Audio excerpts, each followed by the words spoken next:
Hi, everyone. I'm immigration lawyer John Khosravi. Thank you for joining us again for another episode of the Immigration Lawyers Podcast. We're having our wonderful guest, Kevin Gregg, coming to talk about federal litigation updates in last month. This is going to be an October recap because we're into November, but I don't think we got a full. Maybe it's October and November. So before we start, I want to thank everyone who's downloaded the magazine. Actually, it's the Immigration Lawyers Toolbox magazine. Just go to our website and read it. You don't have to download it unless you want to. Many people get the PDF and they print it and they read it like that. Chock full information that's going to be game changer for all your practices, especially the new issue that just came out is focused on O1. So if you're interested in the O1A practice or you've been doing an O1A practice for 20 years, you're going to get something out of this. Just go to immigrationlawyerstoolbox.com/magazine and check that out. Again, that's Immigration Lawyers Toolbox magazine and just see for yourself what it is. And we'll have another issue probably coming out. It's supposed to come out in November, but it's going to get backed up maybe in December. I do want to thank the sponsors, in particular DocuWise is the sponsor of the magazine and a sponsor of the podcast for all the help they do for the immigration practice. I'm constantly reading on Facebook pages about people who use DocuWise and how much they enjoy it and how much they enjoy the switch. And I just did an interview, a quarterly interview with one of the founders, and he was saying how much people are switching over. So it's definitely something to at least look into. Contact them, get information. You get 10% off their annual plan, extra 10% off by going to DocuWise.com/immigration-lawyers-podcast with using the code immigration lawyers podcast. And another one of our sponsors was Journey. They're a wonderful business plan writing group. I've used them before. If you're going to do an E2K, CB5, one, just contact them. They have all these new kinds of services too as well. I'm going to have an interview with them because they're more than just business plan writers. It's an incredible amount of services they're doing. Journey is with 2 O's, JOORNEY, and just check them out, talk with them. They'll definitely give you good information to help you, take care of your L1, O1, EB5, E2, all these kind of cases. They're really focused and specialize on. And finally, I'm going to be having a course on K1 fiance visas. We already got a couple of students signed up. I got sicker last month, so it got postponed a little bit. Stomach flu, cold, it's just all the craziness that comes with having little kids that, disseminate viruses, but no COVID yet, thankfully. So staying clear of that. But if you're interested in the K1 fiance course, and I have a general marriage immigration course, we have a lot of students there, office hours monthly, hours and hours, tens of hours of information. I really break it down for you to know step by step what you're supposed to do and all that kind of stuff. It's there. Just email me at info@immigrationlawyerstoolbox.com and we take from there. And with that, we're going to talk with Kevin Gregg. Kevin, thank you so much for coming on again. Thanks, John. It's always happy to be here. I like our little monthly things, and it lets me talk about case law, which I seem to do nonstop. But it's fun. It's what I like about lawyering. You've got a lot of sponsors. I don't know. I've said it before. I don't know. You're so busy doing all these things. I don't know how you sleep. It overwhelms me, and there's just so much room to, there's so many people that do services for immigration law practice. So there's a lot to do, and I have a list. I'm supposed to always talk about them because, they are the group, and so I got to remember to do that. But they're really, the impact is on the magazine because without their support, it can't happen because I'm barely making the time to do it because of being overwhelmed. And it's really through primarily it's through the contributors really help out, but then also the sponsors to help to, get this information out. But we're waiting on your article, waiting for the Courage Band Firm article. They'll be there maybe in January, February issue. You give me more than 2 weeks, I'll give you an article. Sounds good to me. So what do we have today? What kind of stuff's been happening in the federal litigation field? Well, it was a bit extended because we missed our October meeting, and your list of sponsors is getting longer, so it means you're a success. So it's a good thing. I've been around now long enough with you to know to recognize the list is getting longer. To start off, I was just speaking with Kari Hung and Mark Barr on the Idaho Immigrant Justice Conference, which was an awesome conference. I'd never heard of them before, but apparently I'm the only one because it was a great conference. And I was on the circuit panel and Supreme Court panel with Mark and Kari as well. And, everyone's talking about the Niz-Chavez issue, the deficient notice to appear issue. And I feel like we're going to be talking about this for years because there's so many different contexts. And of course, there's 12 different courts, including the BIA and Supreme Court, 13 that can talk about it. So I'm going to try not to talk about it so much, but in the last month and a half, there have been significant things. I think I might have talked about it last time I was on the podcast because it might have been right around when it was published. But if not, I'm going to talk about it again. It's this Rodriguez v. Garland case out of the Fifth Circuit that everybody just needs to know about because the Fifth Circuit essentially says that an in absentia motion to reopen, in absentia removal order needs to be reopened. That is, the individual didn't show up to their hearing. They got ordered removed because they didn't show up to their hearing. It needs to be reopened if the notice to appear doesn't have the date and location of the first hearing. And that's a huge issue because that's a huge deal because that's the Fifth Circuit. I mean, I'd say, I don't have any statistics, but I'd say that probably most of the in absentia removal orders occurred in the Fifth Circuit and the Ninth Circuit, but a lot in the Fifth over the last 20 years. And I bet a lot of them don't have the date and time of the hearing. They're based on deficient NTAs. And the Fifth Circuit said the courts need to grant the in absentia motion to reopen, regardless of whether or not the non-citizen can show that they didn't receive their notice of hearing. It doesn't matter. It's all about the notice to appear because the in absentia motion to reopen statute incorporates the same statute that it was issued in the Supreme Court's Niz-Chavez decision. So it's a huge decision.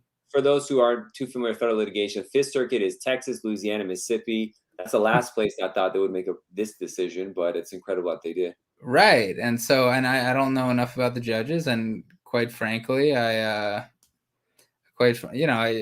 seems like a pure statutory issue. I don't like talking about Trump, Obama, Biden judges, but like the Fifth did it. I'm sure that there are judges not on that panel that don't agree. Who knows if the Fifth Circuit will go en banc? But right now, that is the law in the Fifth Circuit. Right. And immigration attorneys have written me and said that they're getting cases reopened. I mean, that's a huge thing because if you've now got a client who's married to a U.S. citizen who can adjust, you could get a case reopened. If they entered lawfully, you could adjust. If they didn't, you could do consular processing without a removal order and get the proceedings terminated. I mean, everything becomes open. You don't have the 5-year bar to consular processing with an in absentia motion to reopen. Even if you do get the 601A, I mean, everything becomes possible. Rodriguez v. Garland, September 27th. Check it out. Wonderful. And so I'll hit up all of the Niz-Chavez type things that came out. The board issued one in matter of MFO.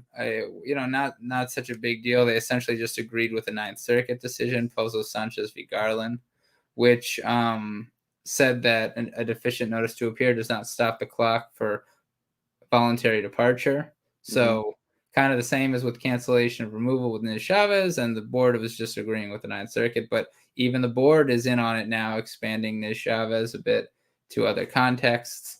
More important than that is the Ninth Circuit's recent decision that I talked about last week on the podcast, titled Cantor v. Garland.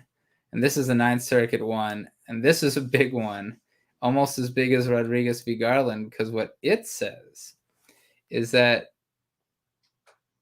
so for non-LPR cancellation of removal, you need to have been in the country 10 years continuous physical presence to be even eligible. And then, you got all the elements you need to meet. Cantor v. Garland, so Niz-Chavez says that a deficient NTA does not stop the 10-year clock. Okay. And the statute says that the clock for a continuous physical presence stops on service of a notice to appear or the commission of a certain crime. So let's put to the aside people who have committed the crime, because it's usually the service of the notice to appear that stops the clock. Yeah. Niz-Chavez said it has to be a compliant notice to appear, and a notice of hearing does not stop the clock. That's Pereira and Niz-Chavez. In Cantor v. Garland, the Ninth Circuit said also a removal order does not stop the clock. So if removal proceedings were initiated on a faulty NTA and then they were ordered removed and then they still haven't been removed, as is so often the case, that person has been accruing continuous physical presence all these years, which means that, as was the case in Cantor v. Garland, you have a claim for a motion to reopen based on new eligibility for non-LPR cancellation of removal, if you can show a prima facie case in your motion to reopen. But I mean, God forbid you have a very ill qualifying relative, for example, you now have your 10 years, even if you were ordered removed at, like, say, year 8. If it's been 3 years, you're at 11 years because the removal order did not stop the 10 years, which is a bit absurd. And Judge McEwen, who wrote Cantor v. Garland, was very clear about that it could be absurd, but the statute is what it is, and the Supreme Court said what it said in Niz-Chavez, and so here we are. So these deficient NTAs are just blowing stuff up in immigration. I think it's going to be a long time that it's going to continue to do so. So So that's the massive recent stuff with NTAs. massive amount of attorney legal work just opened up pipelines. It did, and it's also intimidating too, right? Because I can't imagine entering right now and not knowing all of the things I just said, and then like you get a client and like you miss those issues, and I mean I don't know, is that bad counsel? I don't even know. I mean it's moving from day to day, and that's just one circuit saying, so you're gonna have to argue it in a different circuit, and so it's the world we live in. I find it fun, but it is anxiety producing sometimes. I hear it. It is. It's So never that's the settled ground. Yeah. so that's the deficient NTA issues percolating. So Cantor v. Garland and Rodriguez v. Garland, just monster cases. I also wanted to talk about with you is this case out of the 11th Circuit that I talked about on the podcast this last week that dropped. Was it Tuesday? So yesterday.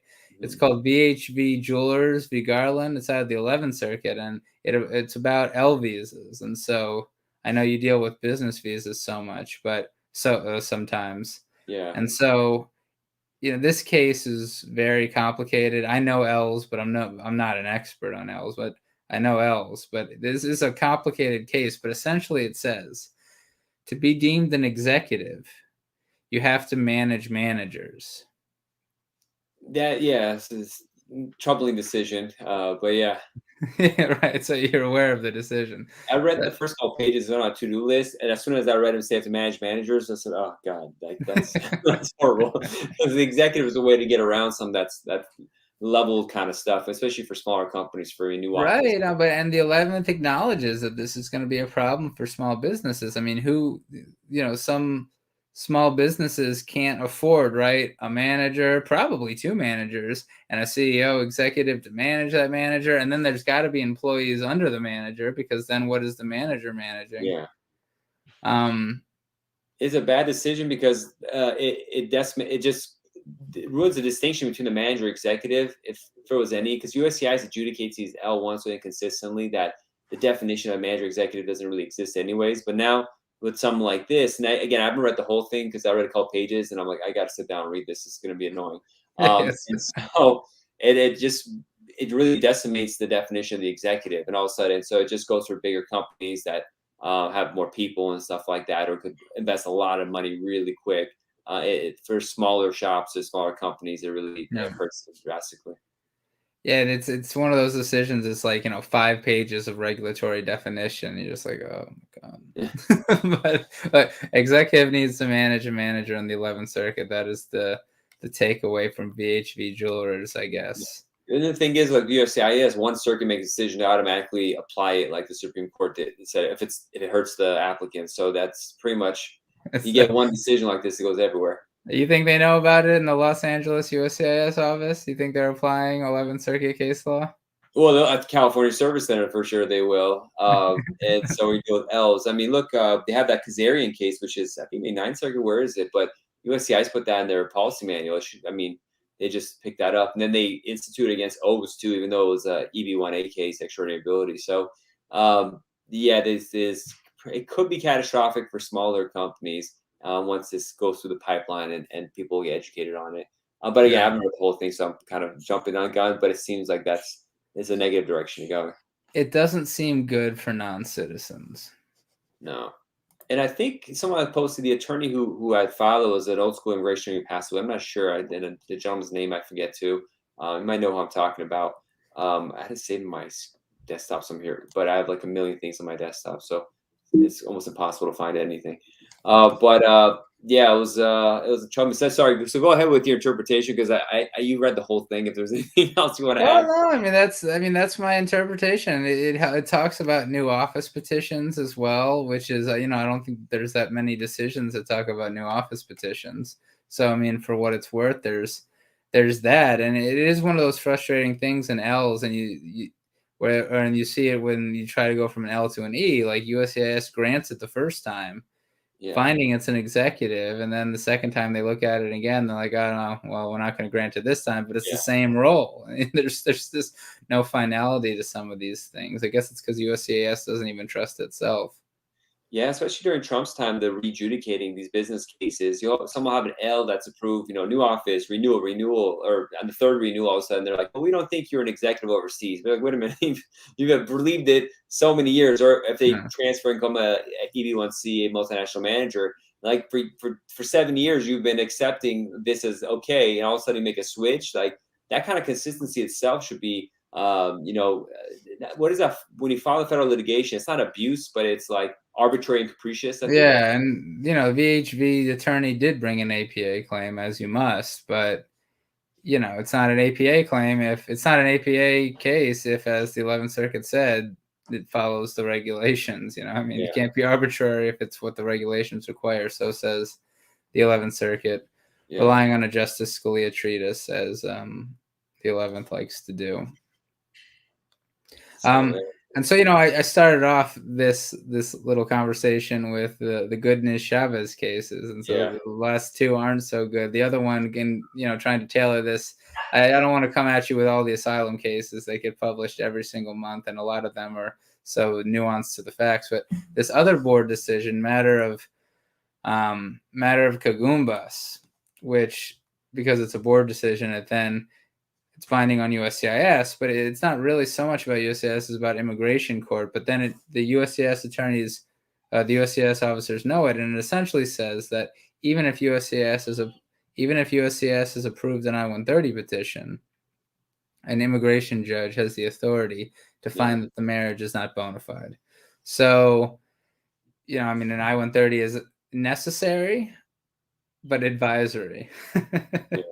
It's kind of a matter of Kagumbas. And realistically, I talked about Ira about this case, and he was pretty up in arms about it when it was published. But realistically, if an immigration judge believes an I-1 marriage is not valid, they're going to deny adjustment of status as a matter of discretion. Yeah. You probably weren't getting adjusted if the IJ isn't convinced on the validity of the marriage even before this. But now it puts it squarely within the statute and allows an immigration judge to find that the marriage is not bona fide, which then could actually lead to, I-130 denials in the future based on other marriages and stuff. And, to be honest with you, you only get so many facts in these decisions, but the facts didn't seem that egregious in matter of Kagumbas. It seemed like actually the wife and the husband testified decently consistent, and Mr. Kagumbas was the one who was trying to push this along immigration court. So sound like he thought he had a good case, but it just then goes to strategy. Now you could have adjust in court, or you could adjust and you could request. At least before Trump, I remember you could go into administrative closure or something like that, and the judge would close the case, so you could do your adjustment with USCIS. I guess as a strategy, I don't go to court. I don't deal with this. I just knew you could request that either judge do it or USCIS do it. Always push if you can for the judge to kind of close case for USCIS to do the adjustment. Now, am I talking? Does that make sense? Or is that still something that's possible? Yeah, administrative closure is back. If you want to go, and at least in Miami, it seems like ICE wants to. If they're going to agree to anything, it's going to mostly be termination over administrative closure. Mm-hmm. But if they do get it administratively closed, you should try to get it terminated before your guy or woman, before your client adjusts status, because then when it comes to naturalization, we were seeing during the Trump years that USCIS was taking the position that the person was still in proceedings, so they did not properly adjust status because they were admin closed rather than terminated. And I don't agree with that argument, but you'd rather not be making legal arguments with USCIS at the naturalization stage, especially with everything that's on the line. So if you're going to admin close and adjust, try and get them to terminate before the interview. But that's not possible, right? We send these emails to ICE and it goes into the ether. So for right now, termination seems to be what a lot of ICE offices or some ICE offices want to do over admin closure, because I don't know, it helps with the backlog, and it just kind of transports it to USCIS. I'll take a termination over admin closure. I guess that's better generally, isn't it? Well, with admin closure, I think the complaint is with admin closure, you're still work authorization eligible so long as you have an application pending, I guess, and not the case with termination. But I guess the presumption is you're going to file your application with USCIS. Yeah. And And also, if you admin close, if it's like a work visa type adjustment, if you admin, and you correct me if I'm wrong, but we've talked about this before. If you admin close, you still got your application pending before the IJ. You're in a status authorized by the Attorney General. Yeah. But if you get it terminated, you have no application pending. If you're out of status and it's a adjustment application based on a marriage to an LPR, for example. Yeah. You won't be in status on the day that you refile before USCIS. I mean, you might just shoot yourself in the foot, shoot yourself in the face. Yeah. And so it's a It's really probably immediate relative, primarily marriage kind of stuff that pops up. you got to get it admin closed in that case, or else you are risking a big problem. Because even though an adjustment application automatically goes from USCIS to the IJ, I don't believe that it goes automatically from the IJ back to USCIS. And one other note you made with regard to like Trump era, the coming back in naturalization, saying you're still open in court. I have a case right now, which is like, it probably doesn't need a waiver, but I just said, listen, file the waiver to the client, because I'm like, I don't know in 5 years from now when you adjust, because the waiver is a good case. I'm not going to do the waiver case. I don't do waivers, but they had a really good fact, so I'm pretty sure that the waiver would get approved. And the alleged, if any misrep was so benign that I think it's an easy 601. But I'm like, just do it, because a lot of lawyers on like Facebook are like, don't bother. But I'm like, 5 years from now, we don't know who the president's going to be and who's going to be leading justice, who's going to be leading USCIS. Yeah. And they might come back like, well, you should have got a waiver or something like that. It do something that's going to hassle us. Say you adjusted inappropriately, you didn't do this, do that. So it's kind of like you have to throw in the kitchen sink now to be careful, because we don't know the future. And the future is, this pendulum swings so rapidly in the polarized system that we have. Just do everything you can right now to protect, think like 5-10 years down the line. Yeah, it's hard. It's a strategy call, right? I mean, you can't often, if we don't think that there's fraud, like we'll often check no on the box and then explain it later. I mean, so if you explain it, I don't think that there's an argument that you withheld anything. Even though you said no, you explained it on the 45, and you explain why you don't believe it's fraud. I mean, we've done both, just preemptively file it and also argue it's not fraud. But, I-601's at $930. Yeah. And the second you file it, you've really changed up your case. Sort of a commission kind of thing of some sort. I think you can file a 601 without admitting fraud and just like saying, should USCIS disagree? But yeah, it's hard. It's a pain in the butt. I hear you. We've had the discussion about 601s before. It's just like it's just an annoying thing. Hopefully EOIR changes. I mean, the 3 to 10 year bar and the waiver for that, the 601A, is one thing that came out with the EOIR back in the 90s. But I'm guessing fraud has always been an issue. I mean, there must have been a waiver, because the 212 section must have been existing before EOIR, I'm guessing. Fraud has been an issue. Fraud's been there for a very long time. The false claim to citizenship came in with EOIR, but the fraud has been there for a long time. Yeah. Before we go, the other case that is good, and not to get into the specifics, and I know you're not in immigration court so much, but the Fourth Circuit issued a case called Chavez-Gonzalez v. Garland, which replaced in that immigration judges essentially have the inherent authority to terminate proceedings. Jeff Sessions, everyone talks about Castro-Tum and having closure. The other one was matter of SOG and FOG, or matter of SOG and whatever the other letters were. Saying that IJs could only terminate in very narrow circumstances. I mean, IJs aren't judges, is what Jeff Sessions essentially is saying. They are only creatures of the regulations, so be it, and like the regulations as the most narrowly interpreted version possible. But the Fourth Circuit vacated matter of SOG. I think it's Ben Winograd's case too, and if so, congrats, Ben.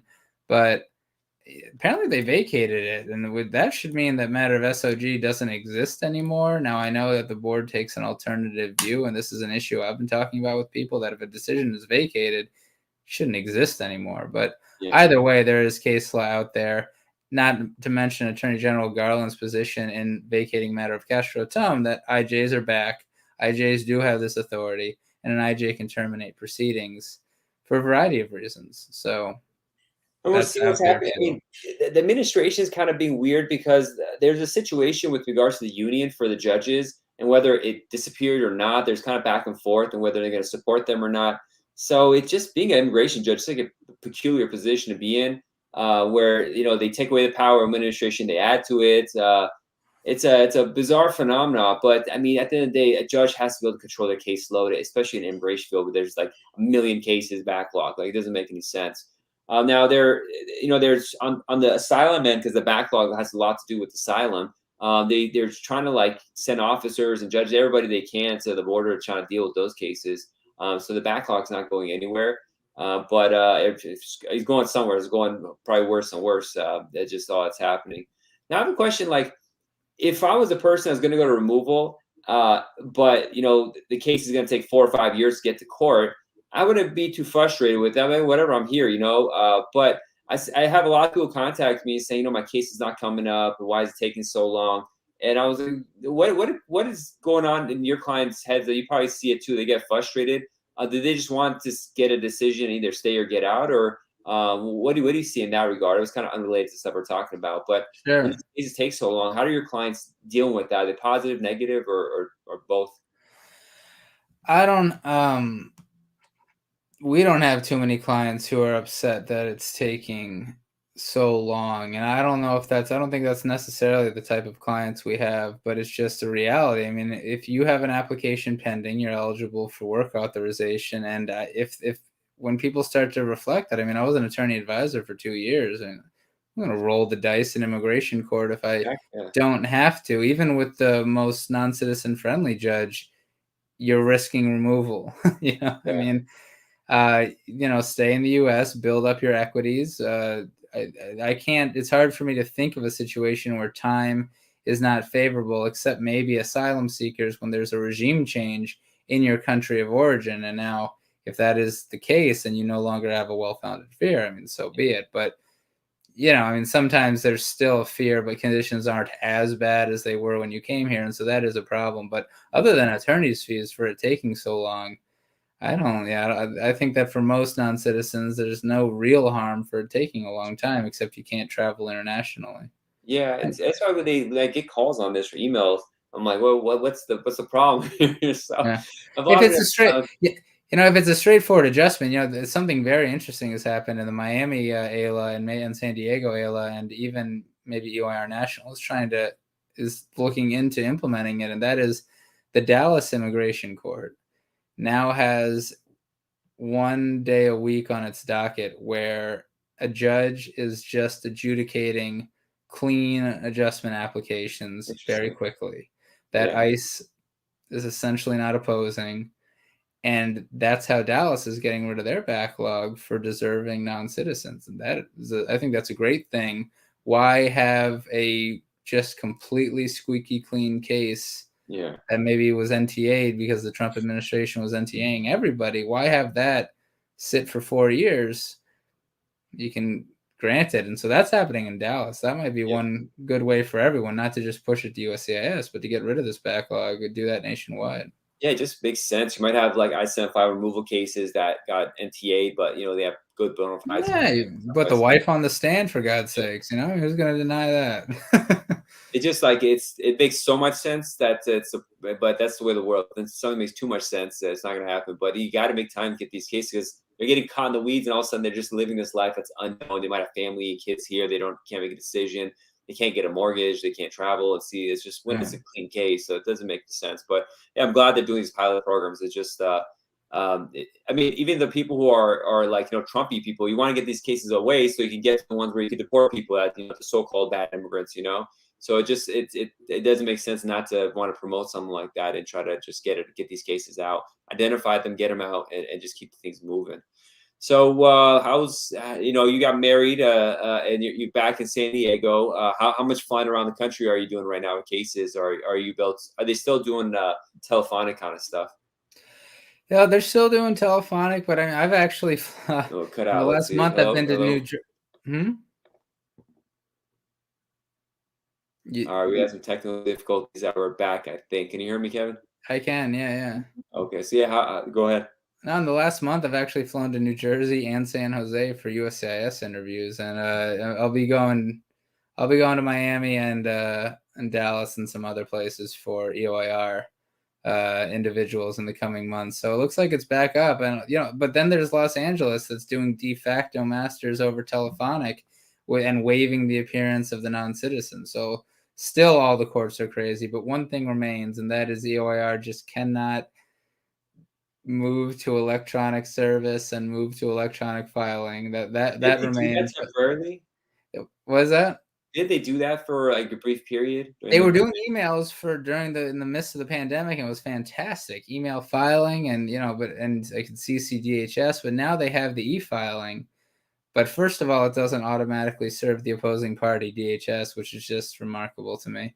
But second, you can only e-file in a case that started as an e-file case. And that is, in most courts, that's like this summer. So in any case that started before like summer 2021, even though it's all electronic, you have to do paper filing. I got a briefing schedule from a board case in the mail yesterday. It's due in 10 days. It was issued on October 28th. I don't understand how this is okay. Now, thank God the client actually informed us that they saw it because they've been checking their their DOJ EOIR site and saw that there was a briefing schedule. But like, how is it okay for the appeals court to only give 3 weeks to brief something and then get you that notice 10 days before the due date? The post office, it said they're slowing down documentation. And someone I posted in a Facebook group where the ICE attorney couldn't get it done in time. So and the judge is like, hey, here's some more time. They're like, wait a minute, you wouldn't do that for us. So, but you don't even want to be in that position. I mean, God forbid they say no. So, I mean, yes, the board's been pretty good with extension requests. At least I've seen it. But still, you don't want to file an extension request. But so I look forward to the day in about 10 years when everything is electronic and they've got it right. From your mouth to God's ears, and hopefully it comes through. It's getting late. We've passed the half an hour mark. I'm not sure how much it was recorded, but it was just us talking earlier. But it's really good to see you again. You keep up the good fight. We had some good decisions in there. The L1 decision was pretty awful. I stopped doing L's because it was just taking so much time. But I got an associate now, so I maybe have time to pick him back up. But this is at the heart of my core clientele, which is new office sales for small businesses who don't have the layers of management. But we would use executive to say, hey, an executive, runs the idea of the company when they have people that carry out these stuff to take away that management level. Because when you do a manager-based L1, you kind of have to have levels that are people reporting you and they have to have people underneath them. And that structure just doesn't work a lot of new offices that are just trying to build. But we'll see how the decision goes. And hopefully California Service Center, Texas Service Center don't take this one too seriously. And don't hit us really hard with it. Hopefully they don't listen to your show or mine. We always want more viewers, but a couple less viewers wouldn't be a bad thing. Well, real good, Kevin. Thanks so much for coming on the show again. Well, John, have a great night.